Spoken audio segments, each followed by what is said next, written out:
Я признаю движение самым эффективным средством борьбы со старостью. Эти слова принадлежат советскому гигиенисту и педиатру Валентину Гореневскому. Добрый вечер, здравствуйте. Это программа «Спортивная среда» на ТНВ. Здесь и сейчас все самые заметные новости спорта Республики Татарстан. Смотрите сегодня в выпуске. В экстрим-парке «Урам» прошел Кубок России по BMX фристайлу. В соревнованиях приняли участие 70 спортсменов. Среди них казанский спортсмен и лидер сборной России Ирик Ризаев. Волейбольный «Зенит» на прошлой неделе провел свой последний матч в чемпионате. Прямо сейчас казанцы имеют длительную победную серию из 24 игр подряд. Впереди плей-офф. Гандбол влюбляет в себя жителей города и республики, а причина этого – клуб «Зеланд». Наша команда сейчас бьется за выход в Суперлигу. В Казанском центре бадминтона прошли всероссийские соревнования «Крылатый Зеланд». В турнире принимали участие спортсмены из 12 регионов страны. Казанский «Зенит» прошелся катком по участникам чемпионата России по волейболу, оступившись лишь дважды. К плей-офф команда подходит в отличной форме. В последнем матче казанцы принимали «Енисей» из Красноярска. Подробности у Амира Сабирова. Волейбольный «Зенит» закончил блестящий регулярный чемпионат победой над красноярским «Енисеем» в Казанском центре волейбола. По традиции, без сюрпризов. Полное доминирование хозяйской команды. Это уровень и качество нашей игры не позволяет никому находиться рядом. Для красноярцев эта игра ничего не решала. Подопечные Юрия Филиппова уже бы не сдвинулись с 10-го места. Поэтому многие ждали, что гости привезут резервный состав для отдыха лидеров перед плей-офф. Но «Енисей» привез в Казань самый боевой коллектив из всех возможных. Мы про это даже не рассматривали потом. Было бы интересно, пришло столько народа, а мы привезли бы молодежь. Но это было бы с нашей стороны некрасиво, согласитесь, я так считаю. Несмотря на мощный состав гостей, для конкуренции с «Зенитом» его было недостаточно. Казанцы выиграли все отрезки игры. 25-15, 25-17 и также 25-15. Нам без разницы, каким составом они приезжают, играют. Главная задача самим была показывать свою игру. Главное, эту уверенность теперь продлить как можно дольше. И с этим хорошим состоянием, нашим настроем продолжать играть и радовать и себя, в первую очередь, и наших болельщиков. Лучшим бомбардиром стал Максим Михайлов с 12 очками. Преимущество «Зенита» по эйсам 8-1. По этому показателю Михайлов также в числе лидеров. У него их 3. Нам каждый матч важно выиграть, поэтому мы на каждый матч выходим, настраиваемся, и у нас одна задача — побеждать всегда, везде. Кто же займет первую строчку в таблице регулярки? Помимо «Зенита», на высшую строчку претендовала московская «Динамо». Интрига держалась до последнего тура. Как раз в нем «Зенит» обеспечил себе наивысшее место в таблице и преимущество своего поля в плей-офф. Теперь все раунды казанцы проведут на своей площадке. Отвратительно сыграли, чем объяснять. Настраивались немножко на другую игру, хотели, конечно, оказать сопротивление, где-то там побороться. Моментами совсем маленькими где-то что-то удавалось, но в основном игра не получилась, к сожалению. За всю регулярку у казанцев 88 победных сетов и всего 13 проигранных. Это лучшие показатели в Суперлиге. Более того, на данный момент победная серия команды в чемпионате 24 матча. И последние 6 из них «Зенит» забирает в сухую. Полное доминирование. Готовимся к плей-офф. Я им пытаюсь создавать всевозможный стресс, усложнять жизнь в различных вариациях.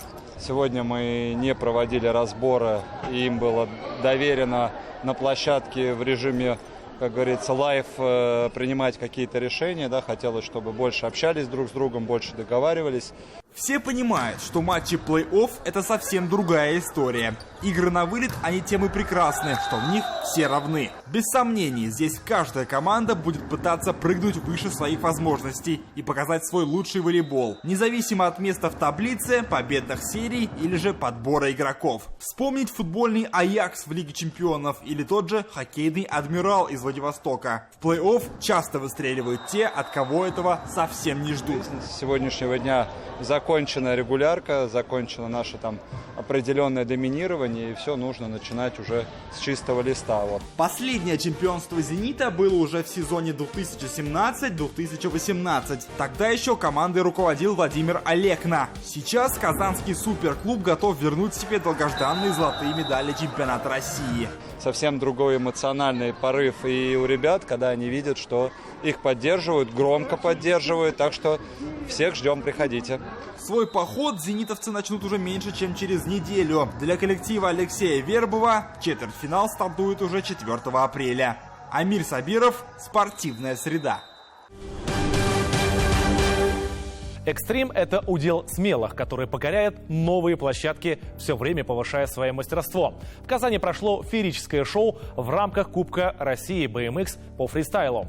Что кроется в будущем и насколько активно молодежь вовлечена в данный олимпийский вид спорта, смотрите в следующем сюжете.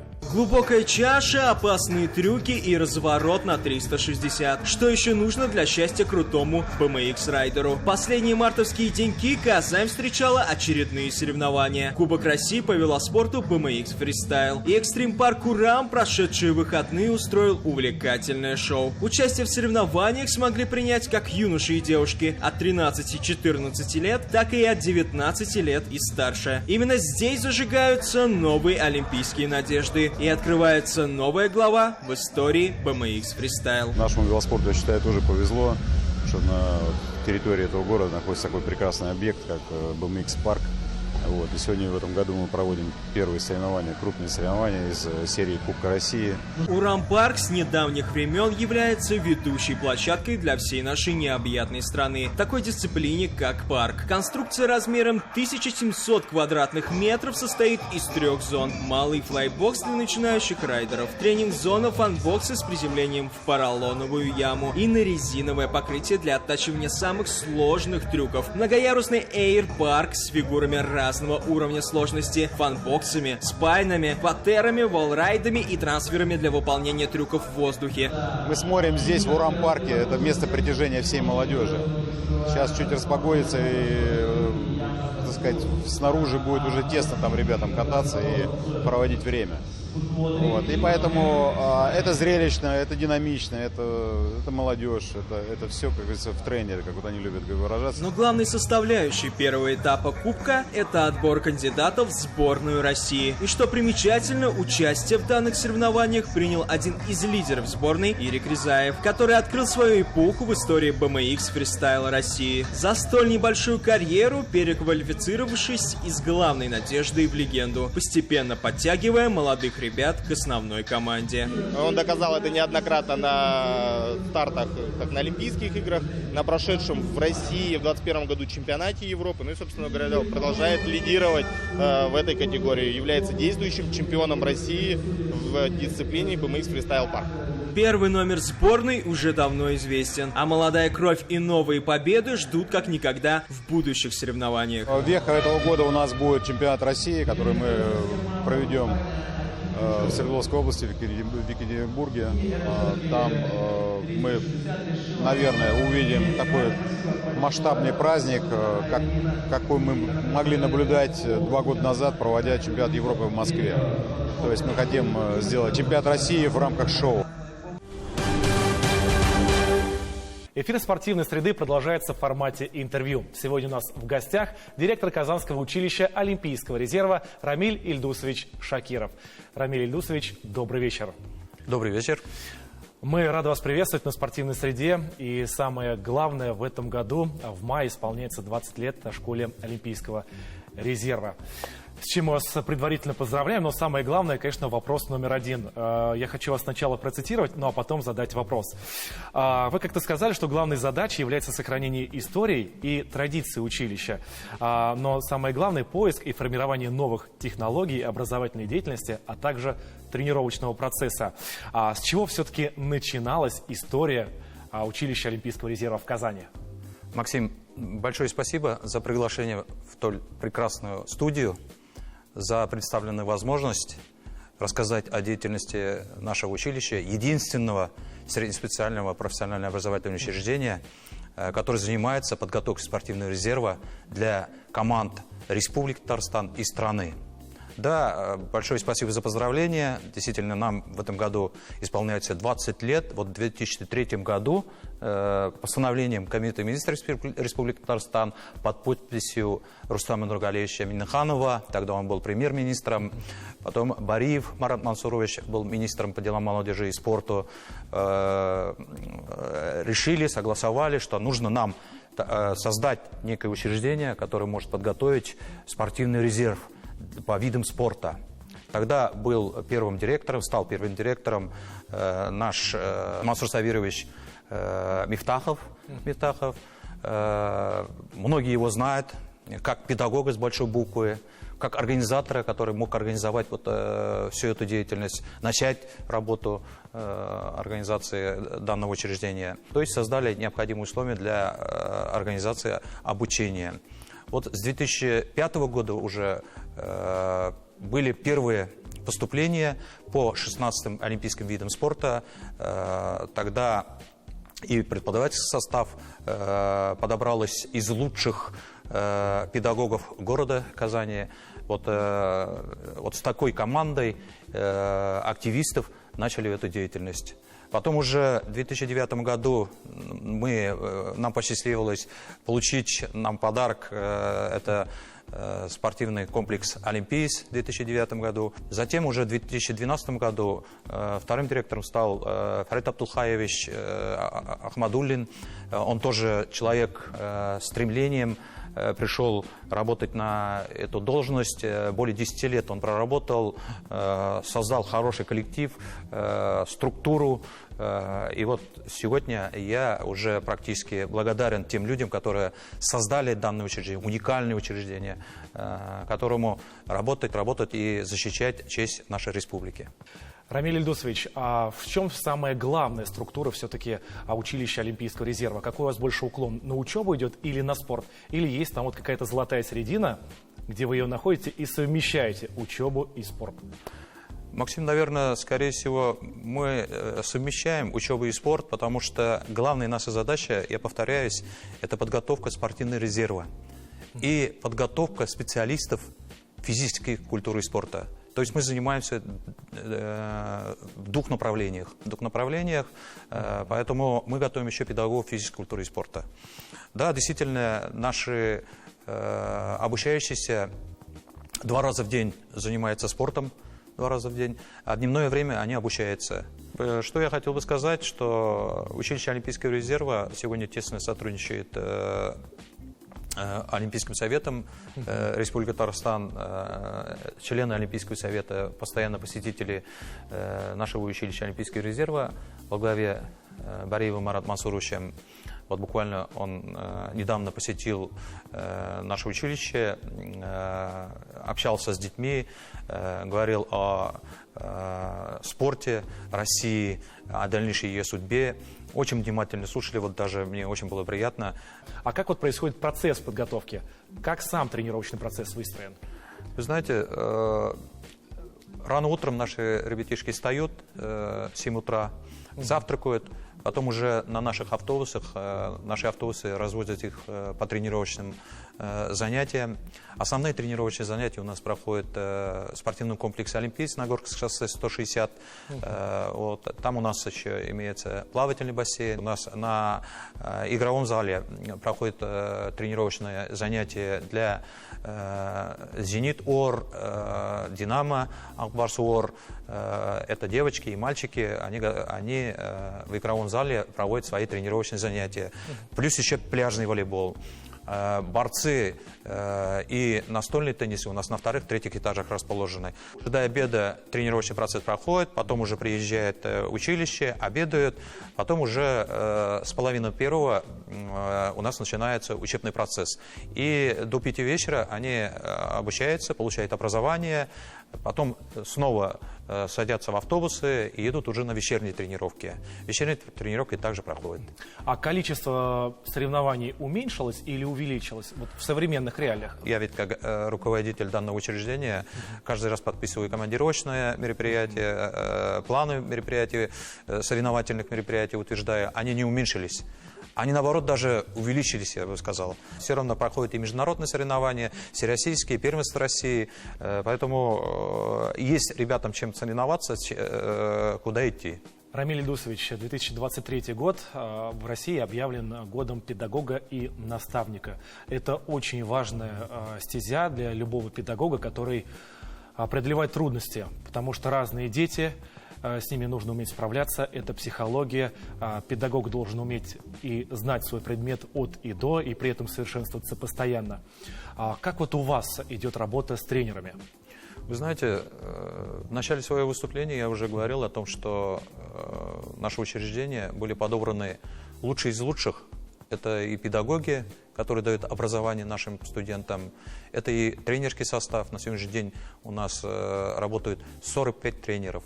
Вот я хочу выделить как раз несколько тренеров. Это Рафис Сайдгаряевич, Ахмад Гаряев, который проводит тренировочные занятия по дзюдо. Он уже 18 лет, вот если мы говорим о том, что нам 20 лет, он 18 лет уже работает.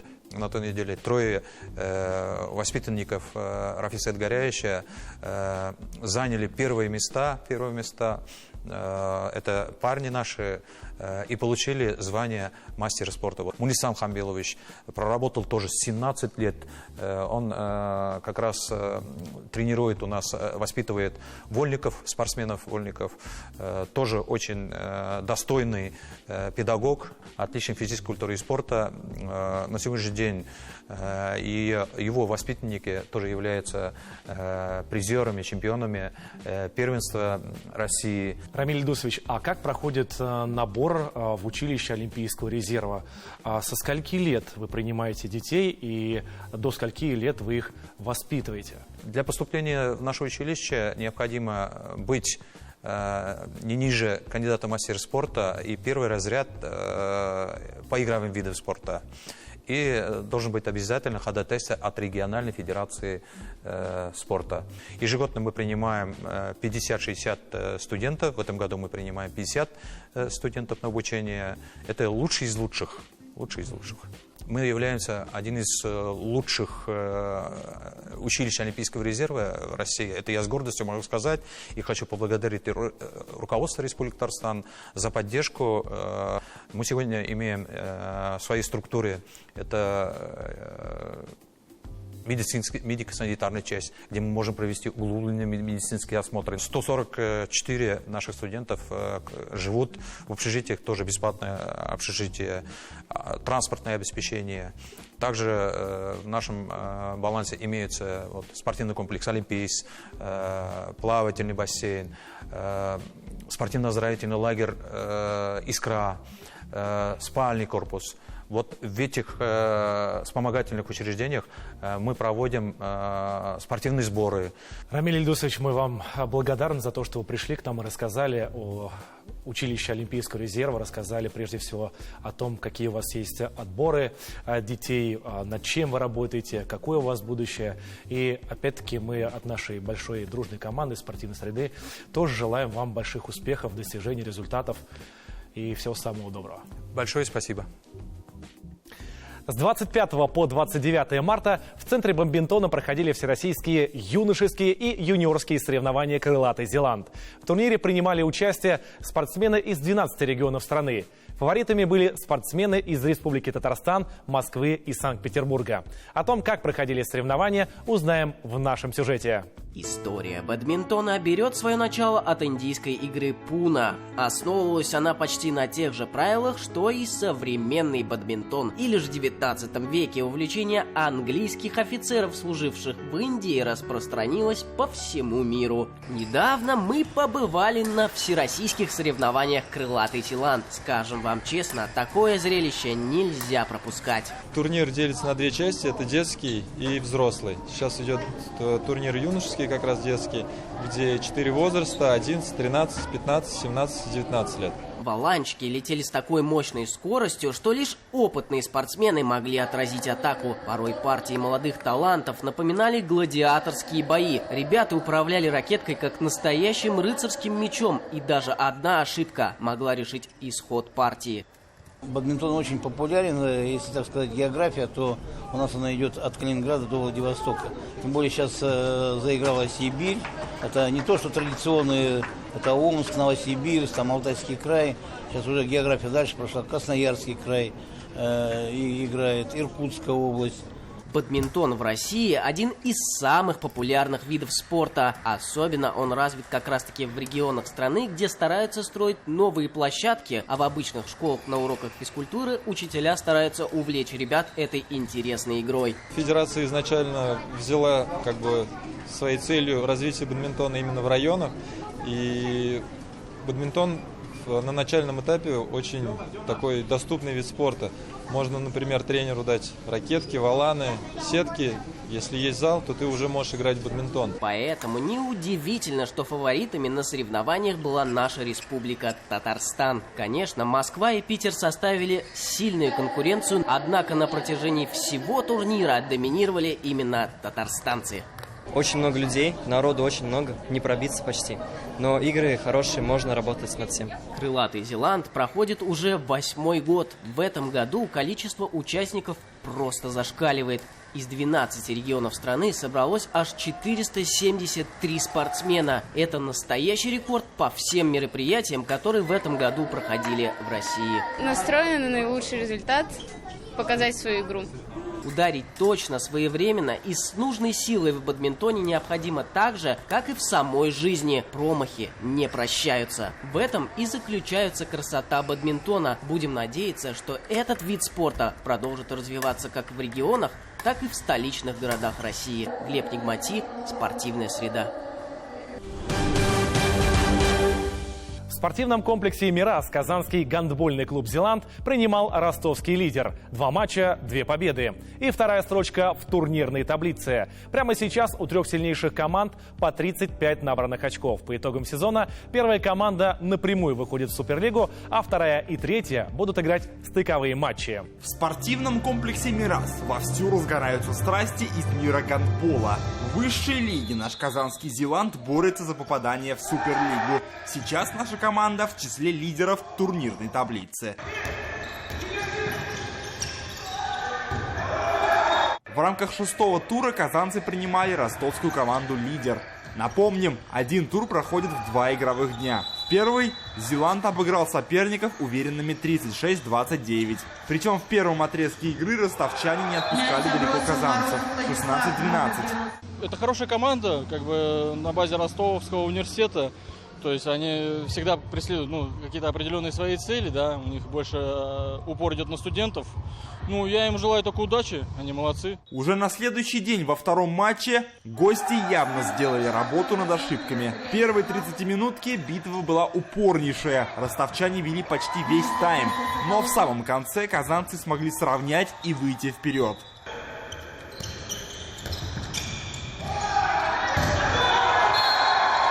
Немного перестроили защиту, стали более активно работать с выходами и прикрывать линию. И доводить, чтобы они бросали с неудобных позиций. Из-за этого получалось состоять и быстро убежать, быстро легкие голы забить. Во втором тайме хозяева заработали себе преимущество в 5-6 очков и старались его увеличивать, не подпуская близко соперника. Все, это победа! Казанский «Зеланд» обыгрывает своих соперников из Ростова со счетом 29-23 и набирает важнейшие очки в борьбе за лидерские места в таблице. Прямо сейчас у 3 сильнейших команд в таблице по 35 очков. По итогам сезона первая команда напрямую выходит в Суперлигу, а вторая и третья будут играть стыковые матчи. Готовимся, да, готовимся планомерно, потихонечку, скажем так. Ребят, настрой положительный. Что интересно, впереди у «Зеланда» матчи с главными конкурентами. Здесь и Воронеж, и чеховские «Медведи». Это лидеры на данный момент тоже таблицы. С чехами мы уже сыграли в гостях и 2 очка забрали у них. Это единственная команда, которая забрала у них дома 2 очка. К счастью для казанцев, игры будут проходить на домашней площадке. И свои трибуны обязательно проведут своих гандболистов только вперед. Конечно. Да, родные стены всегда помогают. У нас замечательные фанаты, которые нас поддерживают, любят. И вообще город начинает жить потихоньку гандболом. Это радует. Это была программа «Спортивная среда» на ТНВ. До встречи в следующем выпуске. Дальше будет только интересней. Всем пока!